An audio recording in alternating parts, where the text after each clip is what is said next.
Morning! So, kakauwi lang natin galing DRT, no? Ang time ngayon ay 12:25.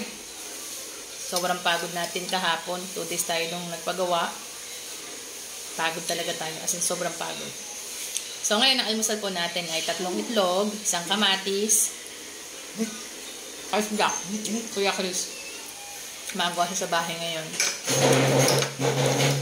Maraming sinididetouch dito sa bahay. Mga paint, mga pintura. Ang pintura ko, all white. Ang gusto ko kasi sa bahay, all white. May fixation ako sa white. Ang dahil lang, kaya ako nagkaroon ng fixation sa white. Noong 2020 kasi,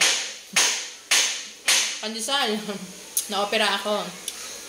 May moment sa buhay ko na twice, muntik na akong mamatay. At syempre, ang nagligtas sa akin, doktor, nurses. So, nagkaroon ako ng feeling comfortable. Ba't ang sali? Anong sali? Okay lang yan. Feeling safe. Kung nakakita ako ng mga taong naka-white, same goes with the color in the house. No? I feel comfortable pag white. Nag-invest kami ni Marin sa lupa since 2020. So, ang problema ngayon, gusto namin i-dispose. Mahirap pala magbenta ng lote, no? Nung kami bumibili ng lote noon,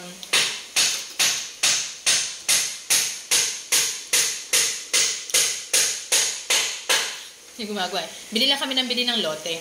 Basta ang nasa isip lang namin, investment. Tapos ngayon, gusto namin i-dispose. Hindi pala madaling mag-dispose ng lupa. Mahirap kumahanap ng buyer.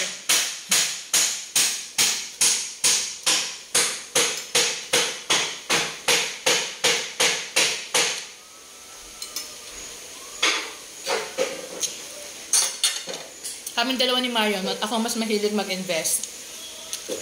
Hindi na ako nagpapaalam sa kanya. Pag gusto kong bumili ako.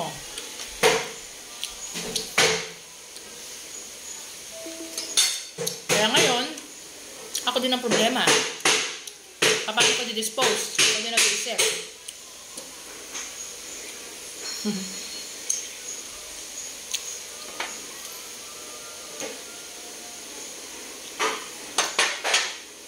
Ang maganda kasi sa lupa, pa nag-invest ka, pa nagkaroon ka ng emergency, may bibenta ka. Katulad nung nagkasakit ako, nagbenta ako ng 2 lote. Nagamit ko yun hanggang sa radioactive iodine therapy ko. Doon ako kumuha ng expenses na panggastos. Laboratories, lahat doon. Habang bata ka, dapat nag-invest ka. Mataas kasi ang value nun. Para pag may sakit ka o nagkaroon ka ng problema, may mahuhugot ka. Hindi pwede na, tulad niya malapit na bonus natin. Hindi pwede na kapag nagkaroon ng bonus, ang iisipin mo agad, ano ang bibiling damit, ano ang bibiling gadgets, saan kakain. That is wrong mindset. Dapat kapag nagkakaroon ng bonus ka, kakaroon ka ng extra, ang isipin mo, saan ka mag-invest, ano bibilhin mo, na eventually, after years, tataas ang value. Ganun yung mindset namin. Kaya, ang dami kong lote. Umabot sa 8 yung title na hawak ko. Ganun karami. 8 titulo na kailangan kong ibenta.